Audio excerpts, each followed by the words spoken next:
Dolynny TV, ladies and gentlemen. We're back on the horse. We're ready to roll. We're getting going.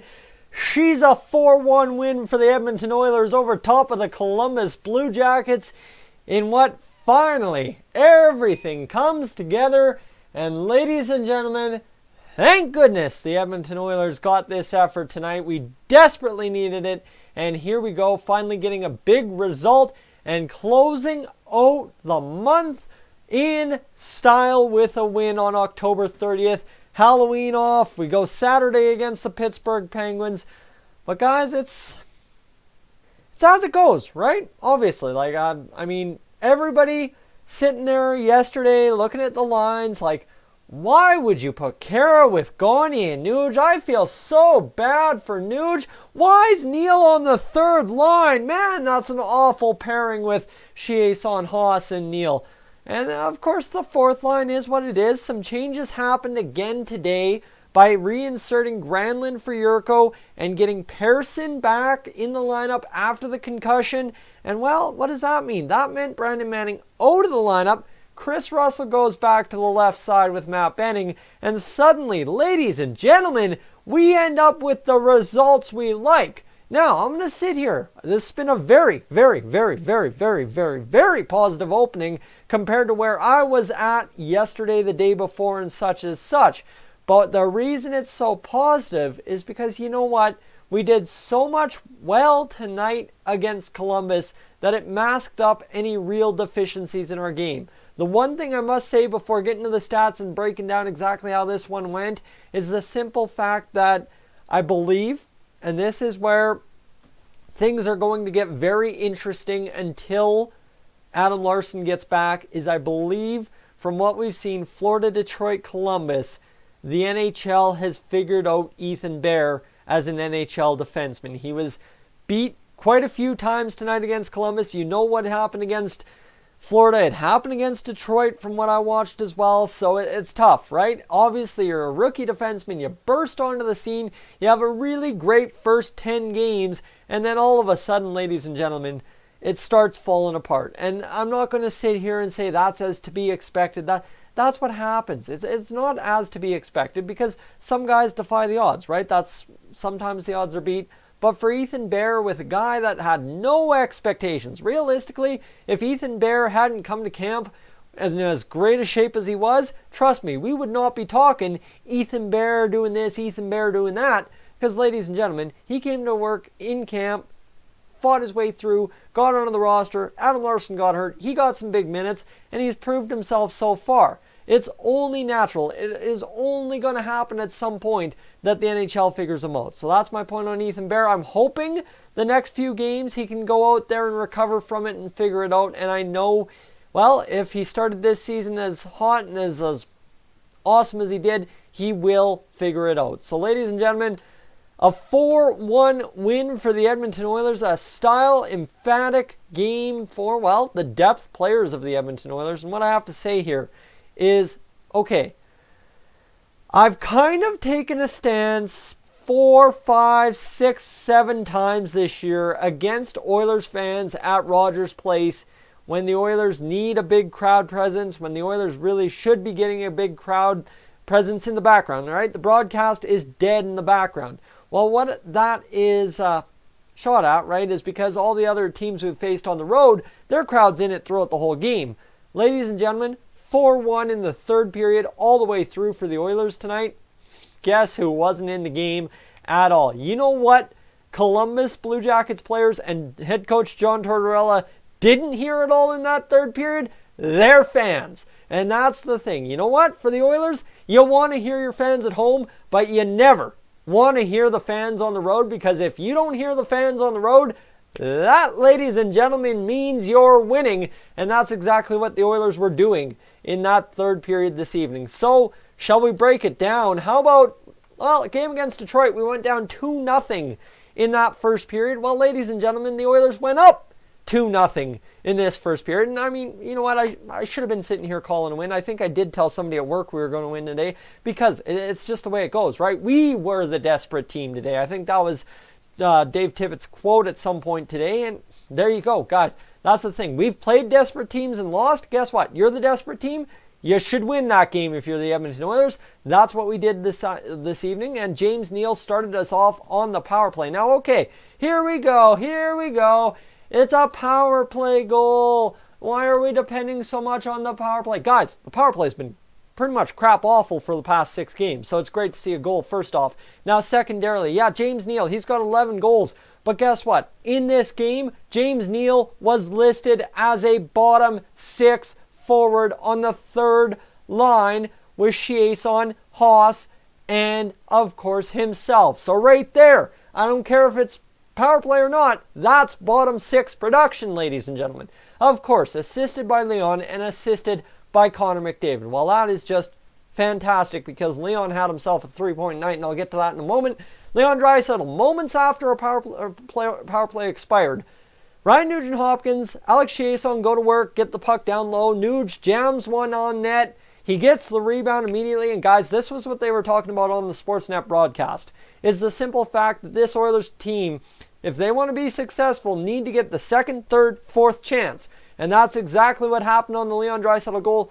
Nuge on the rebound after, I think, the third chance gets across Draisaitl. Oh, ladies and gentlemen, in that spot, it is game over. It's night and day, finished every time by Draisaitl. His 11th goal of the season, which is, well, for the Oilers, one of like 3 times in history that they've had 2 players have 11 goals in the month of October. So that was a big storyline this day as well. Nuge and Chiasson, as I mentioned, with the assist. So right there, bottom 9, which we've really struggled with getting offensive points out of 5-on-5. Sure, it's on the tail end of a power play, but 5-on-5 is 5-on-5 no matter which way you cut it. I'm sorry, if you're going to start splitting hairs now, we're going to have some problems here on Dolynny TV because, guys, this is a 5-on-5 goal in which Alex Chiasson and Ryan Nugent-Hopkins both get assists. They're both in the bottom 9, and that's who hasn't been producing 5-on-5.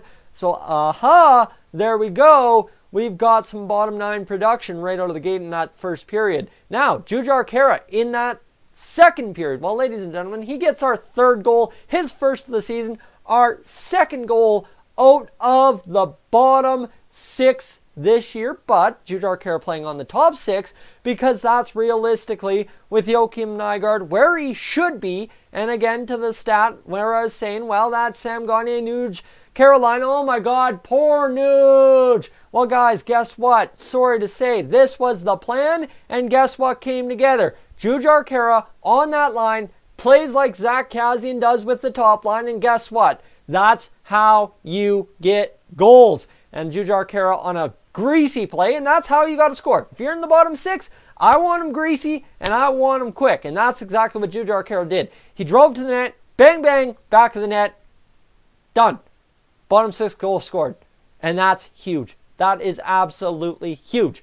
And now, obviously, it's a bottom 9 goal, but again, 5-on-5 is the magic number here. So, guys, I'm very excited because we saw what we needed to see out of this team tonight. And, well, subscriber Sam just sending over that Instagram DM and saying, from what I read, JJ had a great game. Well, ladies and gentlemen, we're talking about him right now, and yes, sirree, he did. Secondary assist to Sam Gagner. So there you go. Bang, bang, bang, bang, bang, bang. 6 points out of bottom 9 players. Oh my goodness, no way. So let's just add this up. Yes, sir, the top line was still very good, but 6 points. JJ, Ryan Nugent-Hopkins with 2, Alex Chiasson with 1, Gagner with 1, James Neal with 1. That's 6.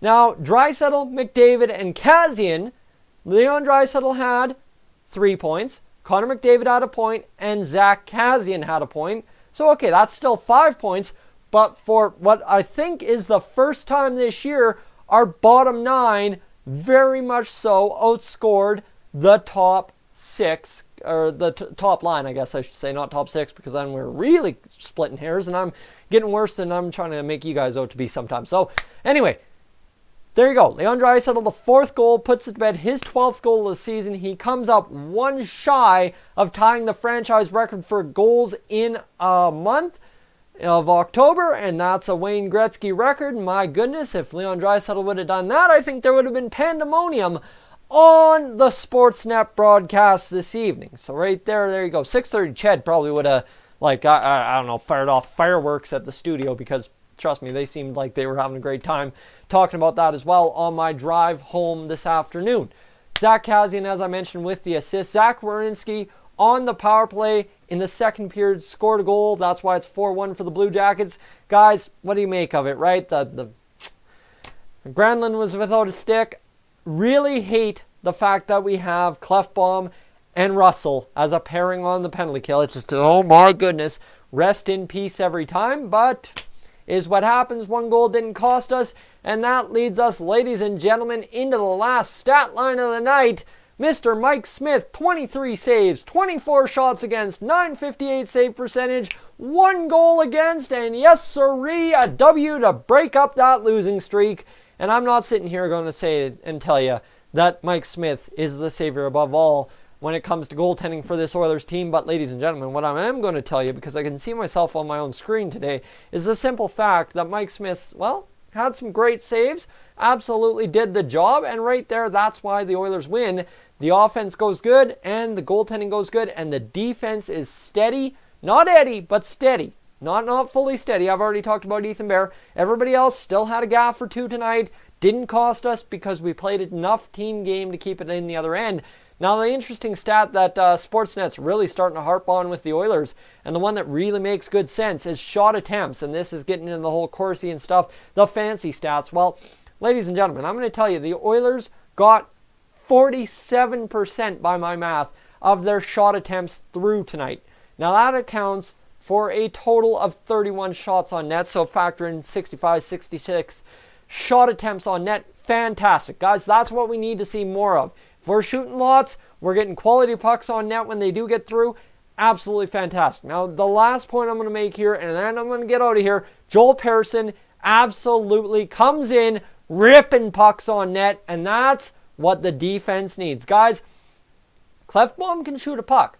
But if we have secondary weapon on that blue line with Clefbaum, not a Chris Russell, woo! We saw it tonight. Good night. That defense for the opposing team's got to scramble around a lot in front of the net. And guys, we know this Oilers team. They love to bang in pucks. And that, ladies and gentlemen, is what this Oilers team needs to do more of. And, well, it starts with getting pucks on net in the first place, and Joel Persson did that this evening for us in a 4-1 win. Guys, I'm Tyson, this is Dolynny TV. I don't want to talk about McDavid and Draisaitl's ice time. We lost Riley Sheahan. We'll talk more about that tomorrow. I am up on out of here.